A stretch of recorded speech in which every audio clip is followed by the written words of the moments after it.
है उस ज़मीन की मालकी मरहूम फारूक पाशा साहब की रही है। उन्होंने अपनी ज़मीन देकर वो इदारे खड़े किए थे। आज जहाँ पे उर्दू घर बना है वो ज़मीन की मालकी किसकी है? वो फारूक पाशा साहब की। जब उस उर्दू घर को नाम देना है तो हम दिलीप कुमार साहब का क्यों सोचते हैं? दिलीप कुमार साहब के नाम से कई बड़ी बड़ी चीज़ें हो सकती है, क्योंकि वो बड़ी शख्सियत थी। उनके लिए देश और दुनिया में उनको जाना माना जाता है। लेकिन हमारे नांदेड़ का भी जो ज्वेल है, डायमंड है, फारूक पाशा साहब की जो ज़मीन भी रही है, इसलिए उर्दू घर को उनका नाम दिया जाना चाहिए। क्योंकि एक भी बताइए, दर्जनों इमारतें बता दूंगा मैं जो किसी आलाने फलाने के नाम से है। दर्जनों इमारतें एक नाम की अपने नांदेड़ में इमारतें हैं, इंस्टीट्यूशन है, हॉल है, बहुत सारी चीज़ें। सिर्फ एक ही नाम को जिंदा नहीं रख सकते। उस नाम के आजू बाजू में जो लोग थे जिन्होंने उनको उस वक्त मदद की थी सियासत में, वो अपने मददगारों को नहीं भूलना चाहिए। इसलिए मुझे लगता है कि हमने ये जो मांग आज की हुई है, इस बहाने से उस मांग को लेकर हम इंशाल्लाह आगे चल के बरोबर एहतिजाजी कदम उठाएंगे। और ये तो बहुत छोटी बात है।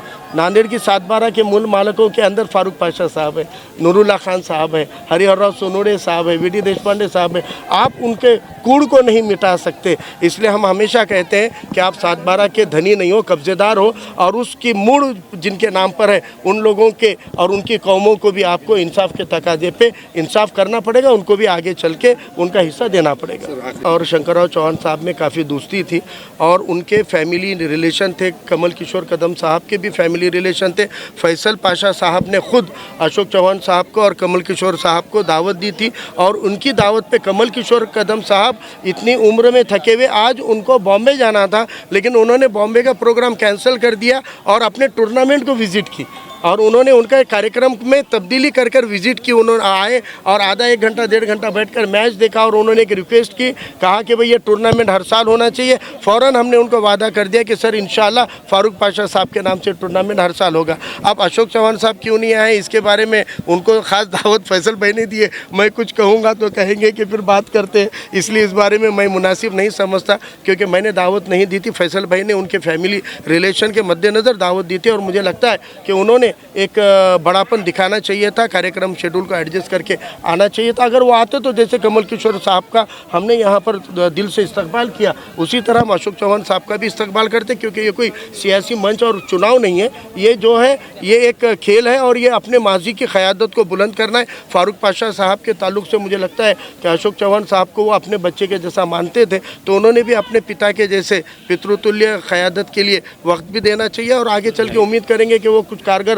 ऐसा कदम उठाएंगे कि फारूक पाशा साहब का नाम उर्दू घर कोई नहीं तो नांदेड़ की 7/12 में फिर से लगेगा इंशाल्लाह। सीएम फर्नीचर नांदेड़ लाए हैं आपके लिए शादियों में दिए जाने वाले फर्नीचर खास होलसेल दामों में और डिस्काउंट के साथ मजबूत और खूबसूरत लेटेस्ट डिज़ाइन वाले बेडरूम सेट सागवान और वुड बेस मटेरियल में दस्तयाब है। इसी के साथ sofa set, dining table, Godrej अलमारी, ऑफिस चेयर, ऑफिस टेबल वाजबी दामों में दस्तयाब है।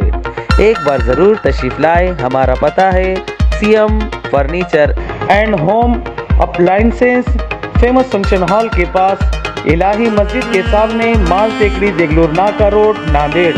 Mobile number 9923106277।